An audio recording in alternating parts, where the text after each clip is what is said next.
함께하면 좋은 이유라는 제목으로 하나님 말씀 증거하겠습니다. 프랑스의 실존 철학자이며 소설가인 알베르 까미라는 사람이 쓴 이방인이라는 그 소설에 보면은 그런 내용이 나오는데, 주인공인 미루소가 어느 날 이 태양빛이 자기 눈에 비쳤다라는 이유만으로 이제 무고한 사람을 총을 쏴 죽게 했습니다. 까미는 이 장면을 통해서 당시 사회가 얼마나 부조리하고 무의미한가를 고발했던 것입니다. 사실 우리 인간의 역사는 어디에나 이 부조리와 불평등이 있어 왔고, 또 어떤 면에서 이런 사회적인 부조리와 불평등을 개선하려는 그런 투쟁의 역사라고도 우리가 볼 수 있을 것입니다. 오늘 본문인 이 전도서 4장 말씀 역시 당시의 어떤 사회적인 부조리와 불평등을 고발하고 있습니다. 1절 말씀에 보면 학대받는 자들의 고통과 눈물을 보았다. 그러니까 학대가 만연한 그런 사회였고, 그럼에도 불구하고 그들을 위로할 자가 없다 그랬습니다. 그래서 살아있는 자보다 차라리 죽은 자들이 복되도다. 살아있는 자보다 차라리 죽은 자들이 복되도다라고 말하고 있습니다. 얼마 전에 뉴스를 보니까 부모 세대보다 지금 자녀 세대가 집을 사기 더 어려워졌다 그러더라고요. 그러다 보니까 젊은 20, 30대 청년들이 소위 영혼까지 끌어모아 주식에 투자한다거나 혹은 해외 명품에 관심을 갖는다고 합니다. 그래서 백화점이나 쇼핑몰 그 명품방 가면 다 젊은 사람들이 줄을 섰대요. 어차피 이러나 저러나 안 되는 세상, 내가 하고 싶은 것이나 실컷 하며 살자 라고 하더라는 것입니다. 자, 그렇다면 우리는 이런 현실 앞에서, 현실 가운데 과연 어떻게 사는 것이 지혜이고 또한 믿음이겠는가? 그것은 한마디로 함께하고 연합하여 사는 것입니다. 가정도 함께, 교회도 더욱 함께하며 이 어려운 시대를 살아가는 것입니다. 그래서 오늘 본문에 보면 우리가 함께할 때 좋은 몇 가지 이유를 말씀을 합니다. 첫째로 함께하면 보다 쉽게 목표를 성취할 수 있다라고 말씀하고 있습니다. 본문 9절 말씀에 보니까 두 사람이 한 사람보다 나음은 그들이 수고함으로 좋은 상을 얻는다 그랬습니다. 그러니까 좋은 상을 얻는다는 것은 목표를 성취한다. 여러분, 왜 우리가 이 땅에서 땀 흘리고 수고합니까? 목표가 있기 때문입니다. 열심히 돈을 모아 집을 산다거나 직장에서 승진한다거나 성공한다거나, 만약에 목표가 없다라면 우리가 굳이 땀 흘리고 수고할 이유가 없을 것입니다. 중요한 것은 우리의 이런 목표를 이루기 위해서 두 사람이 한 사람보다 낫다라는 사실이죠. 두 사람이 한 사람보다 낫다. 가정을 예로 들면 남편과 아내가 같은 목표를 가지고 나아갈 때에 훨씬 더 좋은 상, 좋은 결과들을 얻게 된다는 것은 당연한 것입니다.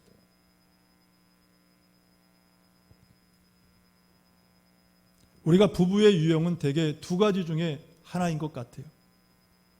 어떤 부부는 성격도 비슷하고 취미 습관도 잘 맞아서, 그래서 모든 것이 잘 호흡이 맞을 것 같은데, 그런데 목표 하나가 달라서 갈등하는 부부들이 있습니다. 반대로 어떤 부부는 성격도 반대, 기질도 반대, 모든 것이 다 반대인데 삶의 목표가 하나이다 보니까 때로는 부딪혀도 이것이 신앙 안에서 극복이 되더라는 것입니다. 그러므로 중요한 것은 부부의 목표가 같아야 한다. 부부의 목표가 같아야 된다. 돈을 최고의 가치로 생각하며 사는 남성이 있었습니다. 그는 평소 검소하게 사는 한 여성에게 매력을 느껴서 결국 이제 두 사람이 결혼을 하게 됐습니다. 근데 막상 결혼하고 나서 보니까 남편은 부자가 되기 위해서 열심히 절약하는 반면에 아내는 달랐습니다. 하나님 나라를 위한 헌신을 자신의 인생의 최고의 가치로 생각하며 살았기 때문에 이 두 사람이 자주 부딪히고 충돌하더라는 것입니다.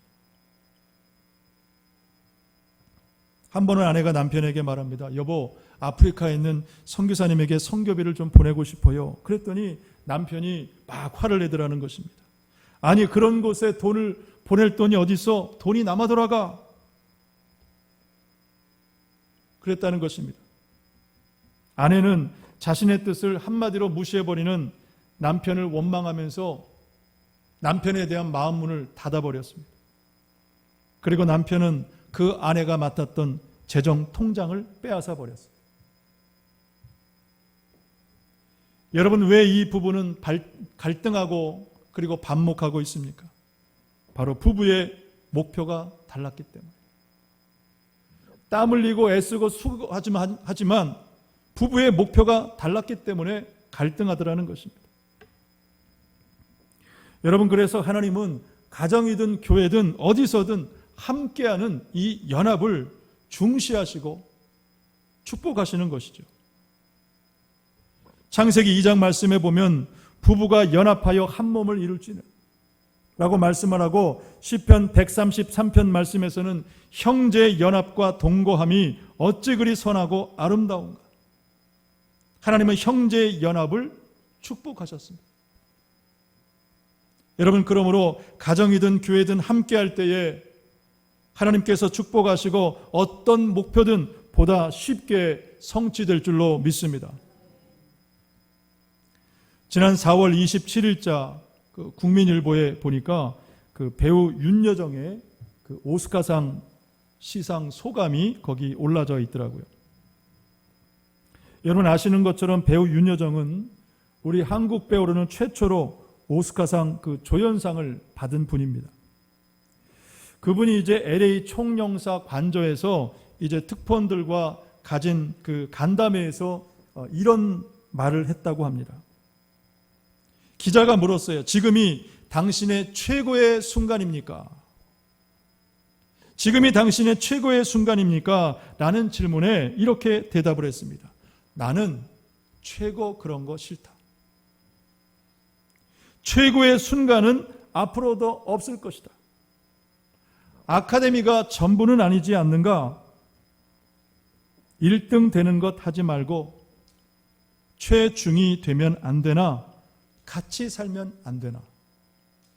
같이 살면 안 되나? 그러면서 민폐가 되지 않을 때까지 일을 하다 죽으면 좋을 것 같다 라면서 자신의 소망을 피력을 했습니다. 여러분, 무엇을 말하고 있습니까? 우리가 꼭 성공은 아니더라도 어떤 분야의 최고가 되는 것은 아니더라 할지라도 성실하게 살면서 함께하면 여러분 그것이 성공이고 목표 성취인 줄로 믿습니다. 여러분, 그러므로 무엇을 하든 가족과 함께하시고 우리 교회 공동체와 함께하시며 나아가시는 저는 모두가 되시기를 주의 이름으로 축복합니다. 둘째로, 함께하면 위기를 극복할 수 있습니다. 함께하면 위기를 극복할 수 있다. 10절 말씀해 보니까 혹시 그들이 넘어지면 하나가 그 동물을 붙들어 일으키려니와 홀로 있어 넘어지고 붙들어 일으킬 자가 없는 자에게는 화가 있으리라 그랬습니다. 자, 이 말의 뜻은 이렇습니다. 어떤 사람이 먼 길을 여행하던 중에 그만 구덩이에 빠지고 말았습니다. 만약에 캄캄한 밤중에 이런 일이 일어났다면 여러분 누가 그를 구해주겠습니까? 곁에 있는 사람이 아니고는 함께 여행하는 사람이 아니고는 그를 구해줄 자가 없다라는 사실입니다. 지금 내 옆에 있는 가족이 그렇고, 남편이 그렇고, 아내가 그렇고, 내 자식이 그렇다는 것입니다. 수개월 전부터 제 아내가 저에게 준 과제 하나가 있었는데, 그 과제가 뭐냐면 오래된 그 필름, 그 CD를 이제 복원하는 것이었어요. 그래서 그동안 이것저것을 알아보다가 한 2, 3주 전에 한 업체를 이제 찾았고, 거기에 이제 오래된 그 CD와 필름을, 카메라 필름을 이제 맡기게 됐습니다. 그리고 이제 찾아와서 보는데 제일 빠른 사진과 영상이 지난 2007년에 찍은 사진과 영상이었어요. 그때는 제가 이제 플러신학교에서 한참 박사과정을 공부할 때인데, 그 좁은 방 한 칸짜리 그 학교 기숙사 아파트에서 두 아이들이 막 뛰어노는 그런 장면의 그 영상을 보게 됐어요. 그것을 보면서 기쁘기도 했지만은 마음속에 미안함도 들고, 그럼에도 불구하고 밝고 건강하게 자라둔 아이들을 생각하면서 또 아내와 또 하나님께 감사할 수 있었습니다. 그러다가 2010년 이제 영상을 보게 됐어요. 그때는 제가 이제 암 수술을 받고, 그러면서 교회 개척하고 사역하면서 57kg까지 이제 빠져 있을 때인데, 그때 이제 아내와 아이들이 저를 위로해 주기 위해서 이 뽀뽀 게임을 하는 그 영상이었어요. 뽀뽀 게임. 그래서 주사위를 던져가지고 그 숫자가 나오는 대로 아빠에게 뽀뽀해 주는 그런 게임이었어요. 근데 아들이 던진 주사위가 6이 나왔습니다. 그냥 막 아이들이 좋아하면서 아들이 달려와서 막 이쪽에다 뽀뽀를 6번 하고, 또 보니까 이쪽에 있던 딸내미가 6번 여기다 뽀뽀하고, 저는 제 그 삐쩍 말른 그 몰골을 볼 수 없었는데 다 막 좋다고 막 어린아이처럼 막 뛰고 있는 그 영상을 보게 된 거예요. 물론 지금이야 다 커서 언제 그랬냐 싶지만은 그 영상을 보는데 그렇게 감동이 되더라고요. 여러분, 무엇을 말하고자 합니까? 우리 인생길에 어떤 위기가 온다 할지라도 우리가 함께 할 수만 있다면 여러분, 기쁘고 즐겁고 그리고 행복하고 넉넉하게 극복할 수 있는 줄로 믿습니다. 우리가 교회도 마찬가지입니다. 여러분, 우리가 아는 것처럼 초대교회는 엄청난 핍박이 몰려왔습니다. 예수님 믿다가 예배 드리다가 잡혀가면은 차가운 감옥에, 치아 감옥에 갇혀야 됐고, 채찍에 맞는 것은 별게 아닙니다. 온갖 말 못할 그런 형언할 수 없는 고문을 당했고, 심지어 산채로 사자우리에 던져지기도 했습니다. 그럼에도 견딜 수 있었던 것은 그들이 함께 했기 때문입니다.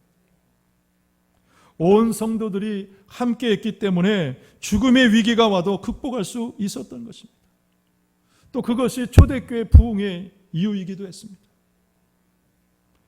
여러분, 우리 교회도 함께하면은 어떤 위기도 극복할 수 있고 나아가서 반드시 부흥하게 될 줄로 믿습니다.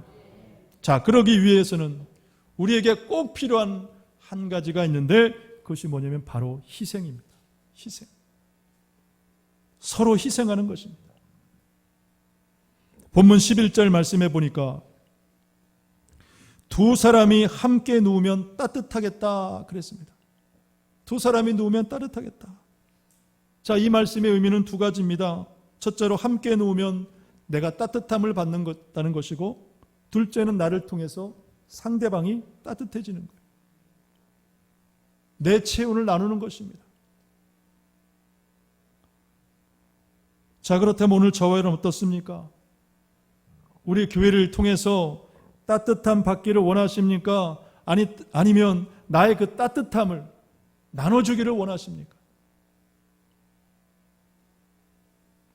물론 우리가 받기도 해야 됩니다. 그러나 또한 줄 수도 있어야 한다는 사실입니다. 나를 희생할 줄 알아야 된다는 것입니다. 왜냐하면 그것이 하나님이 우리를 함께하게 하신 이유이기 때문에. 신앙생활은 결코 홀로 할 수 없어요. 홀로 불이 붙다가도 혼자 있으면 금방 식어버리고 말아요. 신앙생활은 더불어 하는 것입니다. 한국에 있는 어느 미국계 금융회사 대표의 실제 이야기입니다. 그는 이제 대표 자리에 오르기 전에 늘 자신의 일에 대하여 자신감이 넘쳤고 도전적인 이미지로 능력까지 인정을 받았습니다.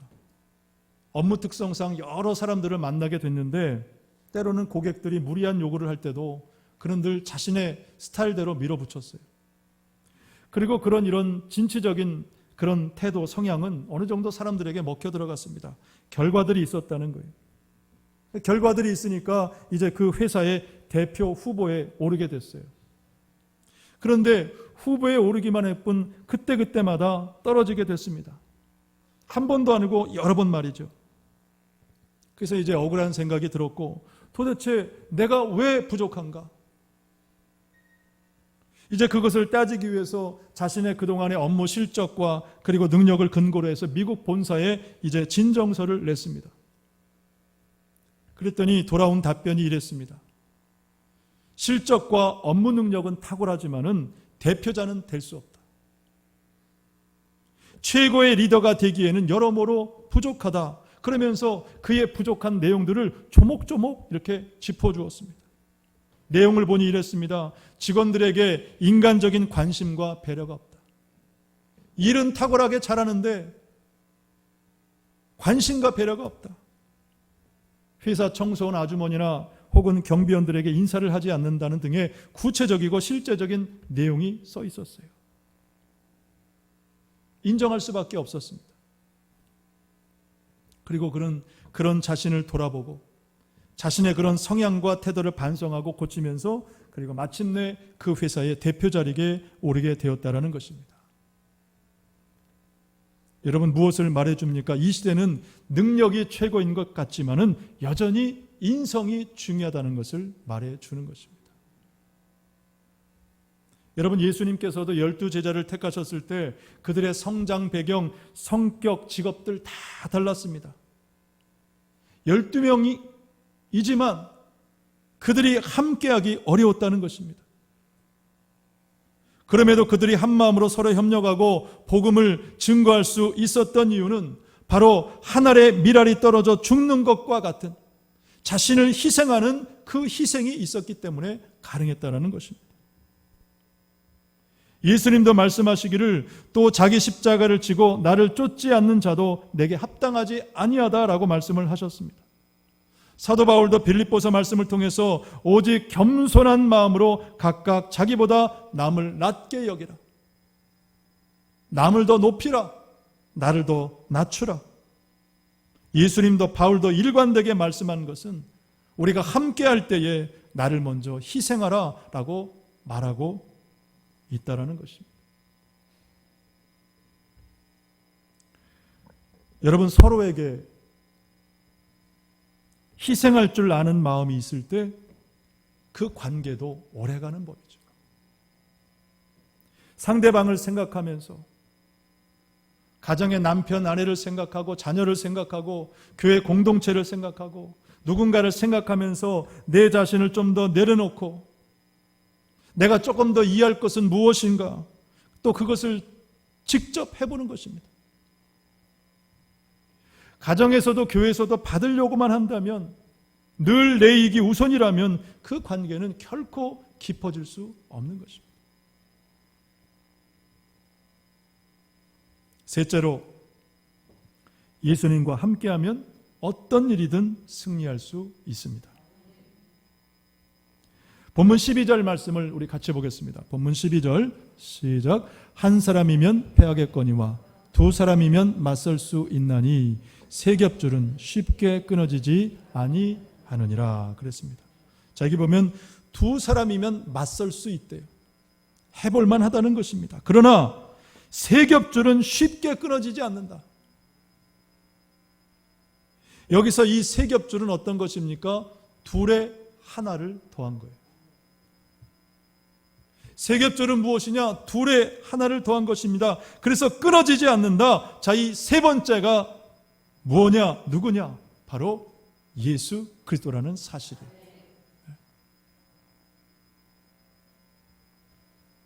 여러분, 그래서 부부의 노력만으로, 연합만으로는 부족합니다. 교회 공동체 안에 형제의 연합으로도 충분하지 않습니다. 바로 예수님과 함께할 때에, 예수님과 온전히 연합될 때에 가정이든 교회든 어떤 것이든 어떤 일이든 여러분 승리할 수 있다라는 사실입니다.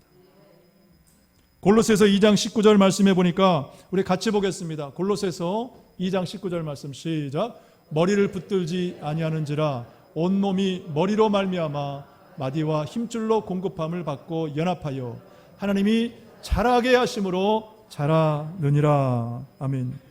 여기서 이 머리는 예수 그리스도시요. 여러분, 머리에 붙어 있지 않은 몸의 지체, 여러분 살 수 있습니까? 존재할 수 있습니까? 여러분, 그러므로 예수님과 온전히 연합한 가정과 교회가 되시기를 축복합니다. 또 우리 자녀들도 마찬가지입니다. 여러분, 자녀들을 위해서 꼭 예수님과 연합한 그런 삶을 살아가도록 여러분 그렇게 마음 모으시고 기도하시기를 바랍니다. 그럴 때 자라느니라 그랬습니다. 그럴 때 자란다. 열매도 맺고 어떤 목표도 성취할 수 있다라는 그런 말씀이죠. 이런 이야기가 있습니다. 그 폭풍우가 몰아치는 어느 배가 이제 좌초 위기에 몰렸습니다. 그러니까 설상가상으로 그 돛대 줄이 풀려서 배가 이제 침몰 직전까지 갔습니다. 그때 그 배의 키를 잡고 있던 선장이 소리쳤습니다. 누가 돛줄을 묶을 사람이 없는가? 누가 저 돛줄을 묶을 사람이 없는가? 그런데 선원 중에 아무도 그 일을 하려고 하지 않더라는 것입니다.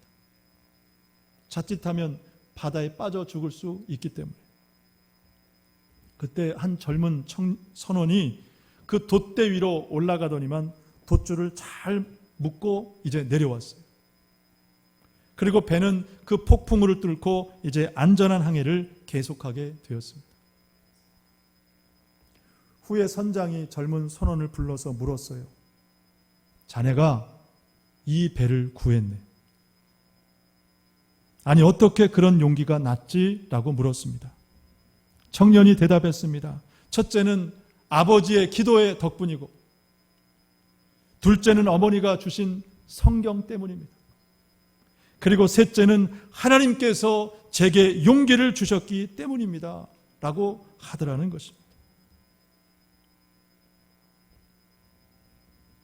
여러분, 그렇습니다. 하나님이 우리와 함께 하시면 그 삼겹줄은 결코 끊어지지 않는 줄로 믿습니다. 가정이나 교회든 어디서든 반드시 우리를 승리로 인도할 줄로 믿는 것입니다. 이제 말씀을 맺겠습니다. 여러분, 이 부조리하고 혼돈된 이 어려운 세상을 어떻게 살아가시겠습니까? 부디 가족과 교회와 함께 연합하여 살아가시기를 바랍니다. 어떤 위기도 목표도 성취할 줄로 믿습니다. 무엇보다 예수님과 연합하여 살아가십시오. 그 삼겹줄은 쉽게 끊어지지 않는다라고 말씀하고 있습니다. 실패하지 않는 신앙, 그리고 삶이 될 줄로 믿습니다.